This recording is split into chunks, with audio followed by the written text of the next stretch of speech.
Welcome to Crumb Millionaire.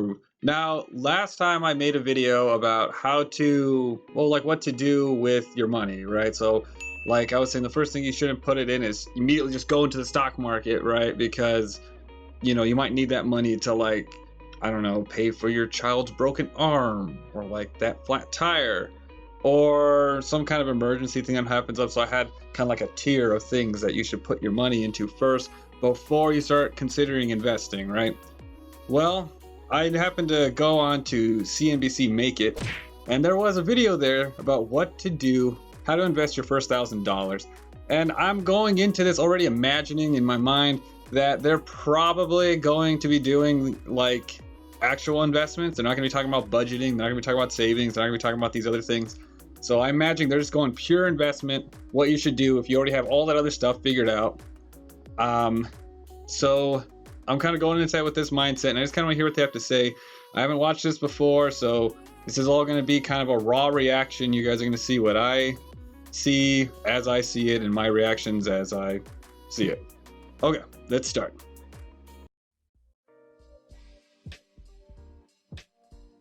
For young people out there looking to start investing, my advice to you is find things that will pay you money. A lot of you have 08, 09 in the back of your minds, and you think about the stock market and it collapsed and it can't be the place to be, and you saw your parents fret about it.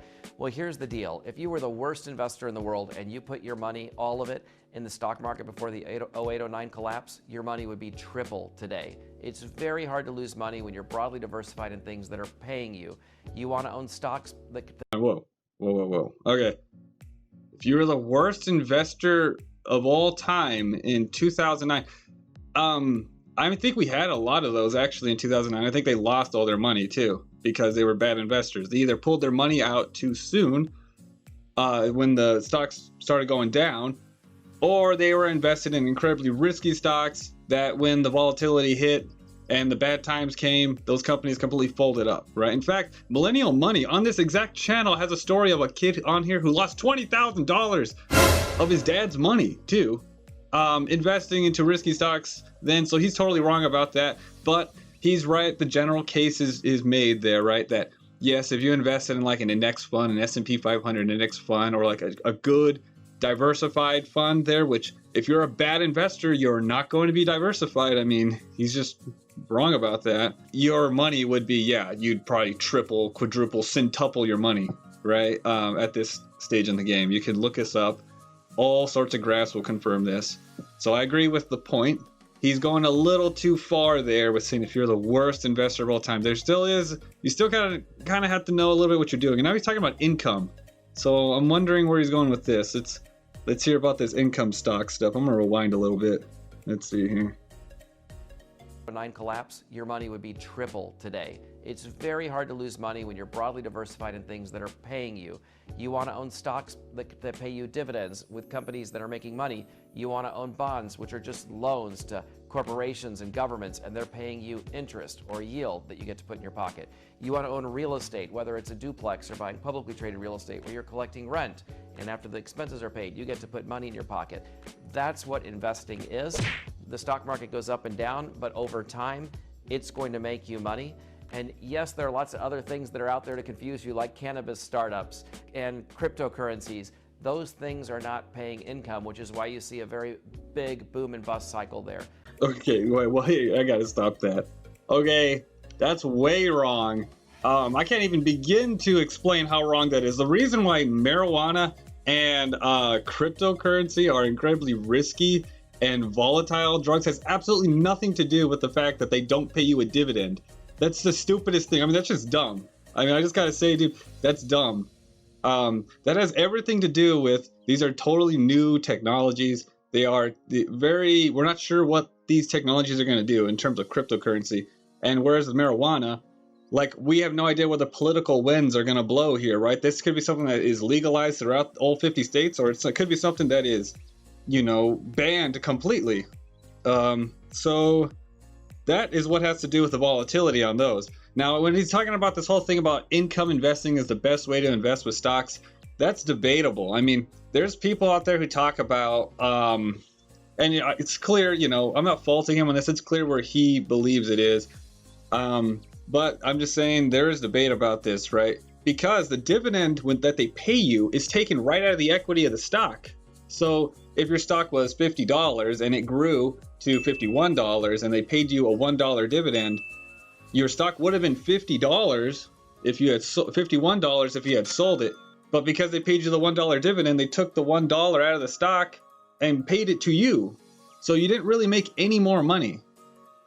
You could, in fact, with growth stocks, they don't pay you a dividend because they reinvest everything back into the company so they can make the company bigger and they can build the equity of that stock. So you could say that actually that's a better system because it's the company reinvesting in itself and making itself better rather than paying off, the stock, the shareholders.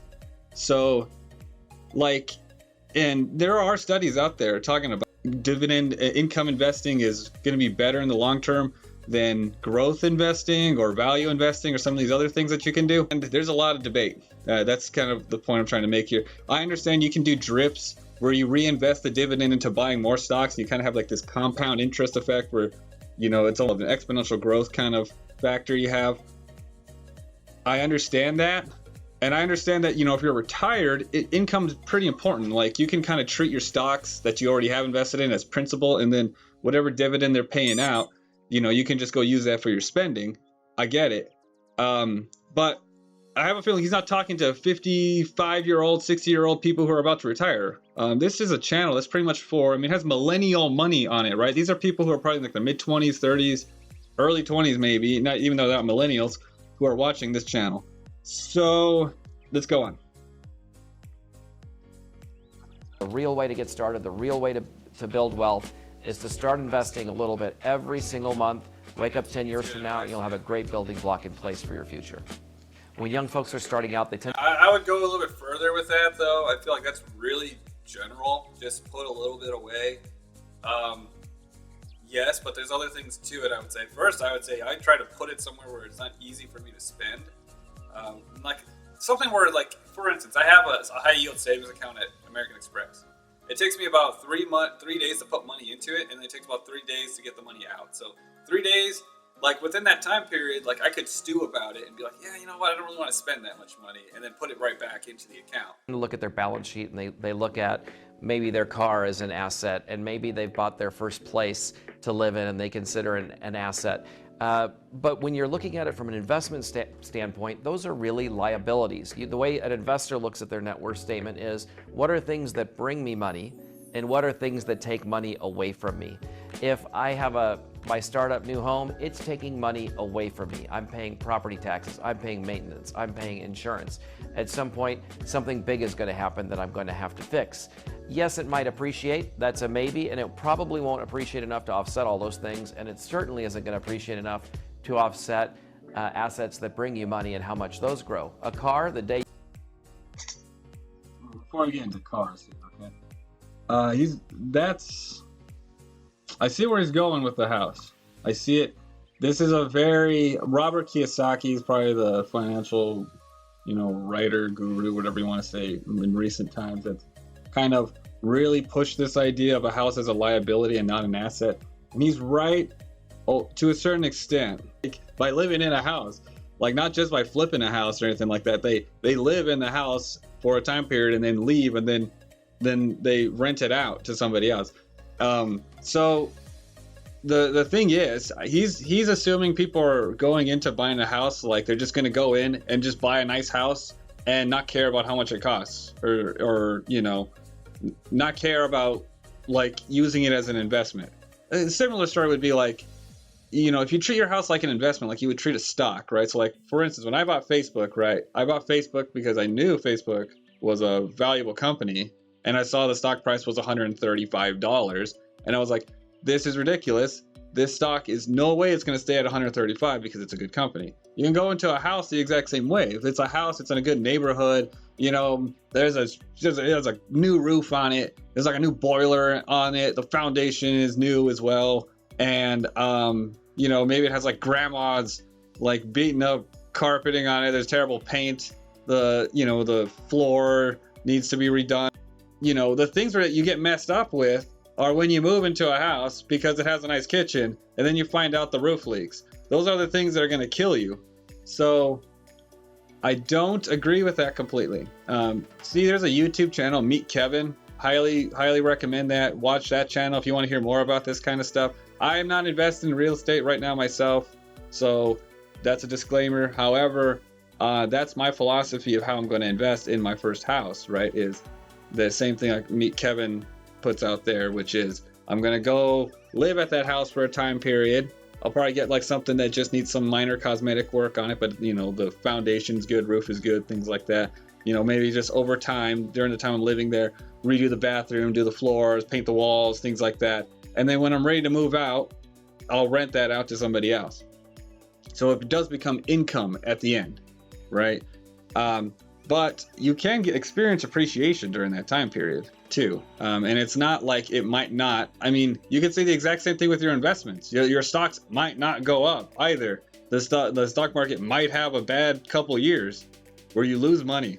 That could happen too. So the points he's making there, you can say the exact same things about other securities. So I don't entirely agree with that. You buy it, it starts depreciating. It's worth less every single year, and in the meantime, it takes money away from you. You also pay taxes, you pay maintenance, you pay... He's right with cars. I mean, there's just no two ways about it. Cars are a waste of money. Like, ginormous waste of money. I don't know what he means by taxes. Does he mean like your registration? Like, you do have to pay taxes with your stocks, too, in all fairness. I mean, he's right. Don't get me wrong. He's right with the cars. But in all fairness, saying taxes is one of the drawbacks for cars is pretty stupid, because taxes is the drawback for everything. You own a house. I don't care if you're renting the house out. You still have to pay property taxes to it. You own stocks and you're making income. Guess what? That's the other thing that's wrong with dividends and income investing is, guess what? A dividend is taxed at your income level. So if you're like, you know, paying 40%, 35%, something like that in taxes of your income, that dividend you just got is also taxed at that. So if you got $1 dividend, cool, you actually get 65 cents out of it because the government's going to take their share of the pie. Whereas if I'm going to hold on to this stock for like a whole year or a couple years and then I'm going to sell it, you're taxed at 15%. So you end up making out a lot better in that regard. So, like I said, income investing definitely has its drawbacks. It's not like a clear science that that's the best way to do it. So, okay, well, let's see. Final thoughts here.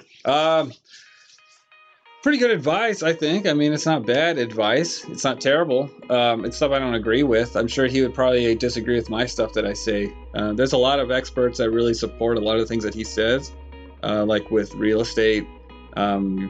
You know, that even you buy a house, it's not an asset, it's a liability. I really disagree with that, though. I think that's super simplistic. You know, that's assuming you just go in to buy a house like an idiot. You don't care about it as an investment. Then yes, it becomes a massive liability. Cars definitely are a liability. They lose all their value as soon as you buy them.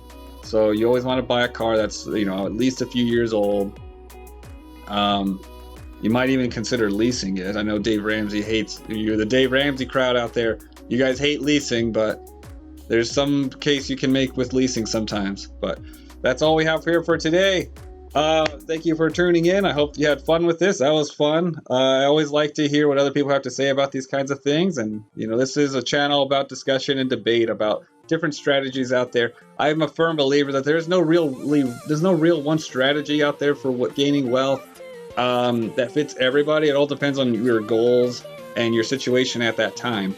So, you know, comment on what your thoughts are about this video, what your thoughts are about my commentary on it, and I'll see you guys in the next video.